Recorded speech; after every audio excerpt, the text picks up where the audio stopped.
He awoke at 6 and saw the rain, and it seemed as though he couldn't bear it. I get everything all beautifully planned out, and it has to go and rain, he said. For a while, he stood gloomily indoors. Then he walked to the door and looked out. Drops of rain struck his face. His yard was cold and wet. His trough had an inch of rainwater in it. Templeton was nowhere to be seen. "Are you out there, Templeton?" called Wilbur. There was no answer. Suddenly, Wilbur felt lonely and friendless. "One day, just like another," he groaned.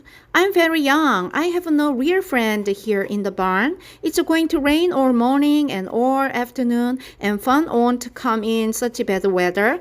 Oh, honestly."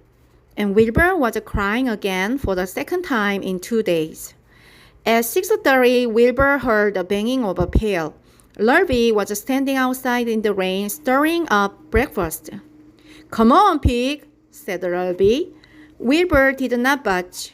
Lurby dumped the slops, scraped the pail, and walked away. He noticed that something was wrong with the pig. Wilbur didn't want food he wanted to love. He wanted a friend, someone who would play with him. He mentioned this to the goose who was sitting quietly in a corner of the sheep field. "Will you come over and play with me?" he asked. Sorry, said the goose. "I'm sitting on my eggs, 8 of them. Got to keep them toasty warm. I have to stay right here. I'm no flibberty, ibberty, gibbet.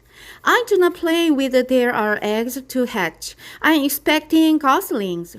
"Well, I didn't think you were expecting woodpeckers," said Wilbur bitterly.